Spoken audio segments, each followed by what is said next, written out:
Hello, good morning everyone, welcome back to my another vlog. আজকে অনেক দিন পর আপনাদের সামনে নতুন একটা ভ্লগ নিয়ে চলে এলাম। তো আজকের ভ্লগটা ছিল বেসিক্যালি লাস্ট উইকের সোমবারে।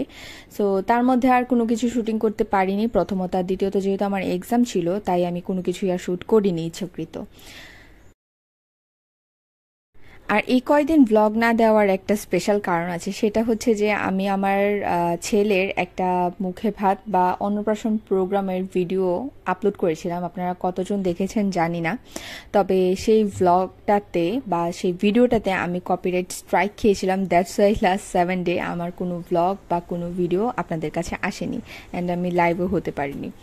সো এই ছিল ব্যাপার স্যাপার, সেজন্য সব কিছু মিলিয়ে আমার কোনো ভ্লগ আসেনি। তাই আজকে থেকে আবার ভ্লগ দেওয়া স্টার্ট করেছি, যদিও গতকালকেই আমি ভিডিও আপলোড করতে পেরেছি।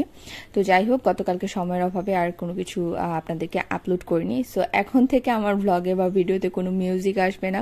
অ্যাজ লাইক আমি যেই অ্যাপস দিয়ে হচ্ছে ভ্লগগুলো এডিট করে থাকি, সেই অ্যাপসটা হচ্ছে যখন আপডেট হয়ে যায়, তারা আগের যে মিউজিকগুলো দেয় সেগুলোকে আবার পরবর্তীতে আপডেট হয়ে গেলে, এই গানগুলো চেঞ্জ হয়ে গেলে বা মিউজিকগুলো চেঞ্জ হয়ে গেলে, সেগুলোতে আবার কপিরাইট দিয়ে দেয়। সো সব কিছু মিলিয়ে এখন থেকে চিন্তা করেছি যে হয় র ভিডিও আসবে, তা না হলে ভয়েস ওভার আসবে, তবে আর কোনো মিউজিক আসবে না। যদি আপনাদের দেখতে খারাপ লেগে থাকে তাহলে আমার কিছু করার নেই। তো যাই হোক, এখানে হচ্ছে কথা বলতে বলতে দেখেন আমি এখানে শিবকে স্নান করিয়ে নিচ্ছি। তো বেসিক্যালি হচ্ছে যেহেতু সোমবার, তো প্রতি সোমবারে আমি শিবকে দুধ দিয়ে স্নান করাই বা জল দিয়ে স্নান করাই। আর আজকে হচ্ছে প্রথম সোমবার শ্রাবণ মাসের, তাই এখন তার একটু স্পেশাল। এই শ্রাবণ মাসের পুরো প্রতি সপ্তাহের সোমবারই আমি হচ্ছে নিরামিষ খাবো এবং শিবের মাথায় দুধ ঢালবো, জল ঢালবো, যা ঢালার ঢালবো, সব কিছুই ঢালবো। আর এখানে হচ্ছে একটা রুদ্রাক্ষের নতুন একটা মালা করেছি। এটা হচ্ছে, আর প্রথমে আপনাদেরকে দেখিয়েছি এখানে বেলি ফুল কিছু, তারপর হচ্ছে অপরাজিতা ফুল, দুব বা ঘাস যেটা থাকে সেটা, আর হচ্ছে বেলপাতা এনে রেখে দিয়েছি অলরেডি। সো এবার হচ্ছে স্নান করে সবকিছু শিবের মাথায় দিয়ে নিচ্ছি। তো এখানে হচ্ছে এবার প্রথমে ফুল দিলাম, তারপর বেলপাতা দিলাম, দুব্বা দিলাম, আর হচ্ছে ঘি আর মধু আগেই মাখিয়ে নিয়েছিলাম, তারপর স্নান করে নিয়েছিলাম। আর মন্ত্র তো অবশ্যই পড়েছি, এটা তো দেখতেই পেয়েছেন।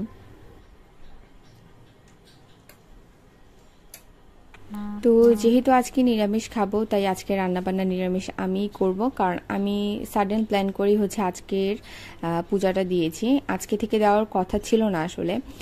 তো যাই হোক, এটা যে শ্রাবণ মাসের প্রথম সোমবার সেটাও জানতাম না। পূজা দেওয়ার পরে হচ্ছে আমার বোন বলছিল কোথায় দেখে যে এটা হচ্ছে আজকে শ্রাবণ মাসের প্রথম সোমবার পঞ্জিকা মতে। তো যাই হোক, তারপর এখানে আমার পূজা হয়ে গেল। এবার হচ্ছে আমি একটু ধূপ, আগরবাতি, দীপ সব কিছু দেখিয়ে নিচ্ছি, পুরো ঘরে দেখিয়ে নিচ্ছি। এতে করে হচ্ছে ঘরের অরাটা ক্লিনজিং হয়, অ্যান্ড আপনি পজিটিভ মাইন্ডে থাকতে পারবেন খুব ভালো যদি এভাবে ধূপ দেখান। এটা হচ্ছে আমি হচ্ছে আমার ফিলিং এরকম আর কি, অ্যাটলিস্ট আমার এরকম ফিল হয়। কার কি ফিল হয় জানি না, যদি আপনাদের এরকম কারোর ফিল হয় অবশ্যই কমেন্ট করে জানাবেন।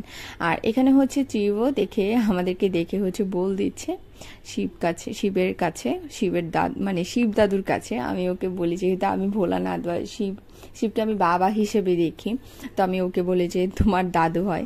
তো যাই হোক, এখানে হচ্ছে আমার পূজা শেষ, আর একটা রুদ্রাক্ষ দিয়েছিলাম একজনকে দেওয়ার জন্য পূজায়। তো এই আর কি, আমার পূজা শেষ, এখানে প্রণাম টনাম করে নিচ্ছি। এবার হচ্ছে সব কিছু কমপ্লিট করে রান্না করতে চলে যাব।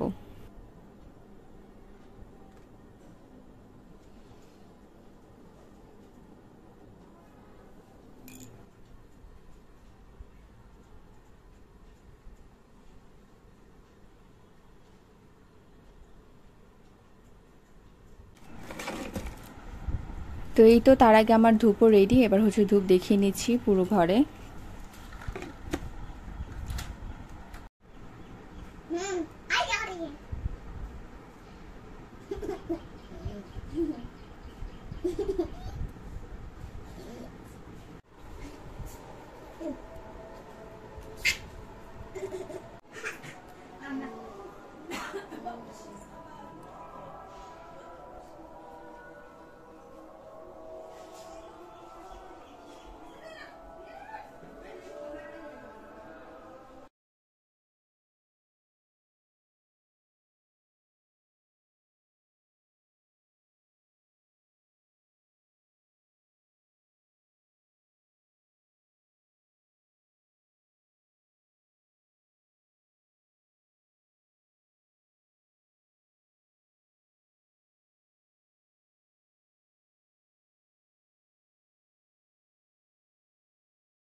আর দেখেন এখানে কি অবস্থা ঘরের, ট্রিপ সারাক্ষণ ঘরে এলোমেলো করতেই থাকে।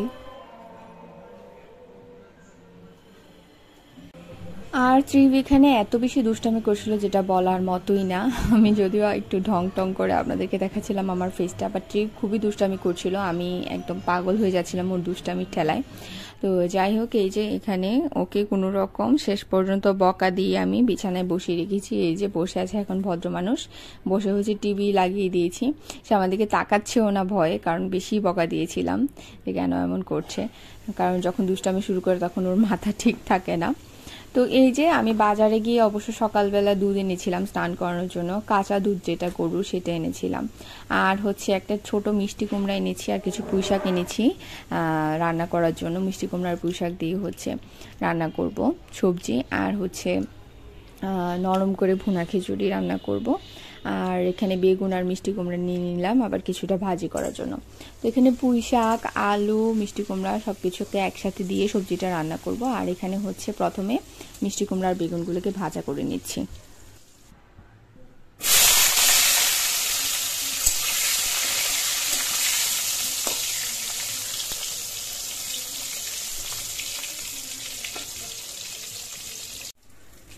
এই তো এখানে আমার ভাজা হয়ে গেল। তারপর হচ্ছে আমি একটা বড় কড়াইয়ে সব মশলা দিয়ে ভালো করে কষিয়ে নিচ্ছি ভুনা খিচুড়িটা রান্না করার জন্য। চাল ডালগুলো আমি আগেই ধুয়ে রেখেছি, যেহেতু এটা নিরামিষ তাই এখানে মসুরির ডাল ব্যবহার করছি না, এখানে শুধুমাত্র পোলাওয়ের চাল আর মুগের ডাল ব্যবহার করেছি। আর মশলার মধ্যে হচ্ছে 5 ফোড়ন, শুকনা মরিচ, সমস্ত গরম মশলা এগুলো দিয়েছি, আর আদা আর হচ্ছে ধনে গুঁড়া, মরিচ গুঁড়া এগুলোই দিয়েছি। তারপর হচ্ছে এখানে সবজিটাকেও বসিয়ে দিচ্ছি, যেহেতু এটা সবুজ শাকের মতো তাই একটু হলুদি দিয়েছি, আর হচ্ছে ঝালের জন্য কাঁচামরিচের ফালি দিয়েছি, শুকনা মরিচের গুঁড়া দিইনি কারণ তাতে লাল লাল হয়ে যাবে পুরো বিষয়টা, সেজন্য।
তো যাই হোক, এবার বাকি সবজিটা সিদ্ধ হওয়ার জন্য আমি কেটলিতে গরম জল করে নিয়েছিলাম, সেটা দিয়ে দিলাম। আর তারপর হচ্ছে আমার এই যে প্লেটার, সেই প্লেটার নিয়ে ফ্লোরে বসে গিয়েছি কারণ ভীষণই গরম লাগছিল, তাই হচ্ছে আমি বেডরুমে চলে এসেছিলাম খাবার নিয়ে, এসি নিচে বসে খাবো সেজন্য।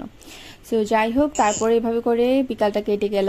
আর এখানে হচ্ছে চা নিয়ে পড়া টেবিলে বসে গিয়েছিলাম যেহেতু এক্সাম আছে। তো আজকের ব্লগ এই পর্যন্তই ছিল। আর এখানে চিভ হচ্ছে উঠে আমার সাথে দুষ্টামি করছে টেবিলে উঠে। তো যাই হোক, আজকের ব্লগ এই পর্যন্তই ছিল। ব্লগটা কেমন লেগেছে অবশ্যই কমেন্ট করে জানাবেন। যদি আমার ব্লগটা ভালো লেগে থাকে তাহলে অবশ্যই আমাকে আমার চ্যানেলে সাবস্ক্রাইব করে বেল আইকনে প্রেস করে আমার পাশেই থাকবেন, অ্যান্ড এভাবে আমাকে সাপোর্ট করে যাবেন। দেখা হচ্ছে নেক্সট লাইভ এন্ড ব্লগে। Till then tata.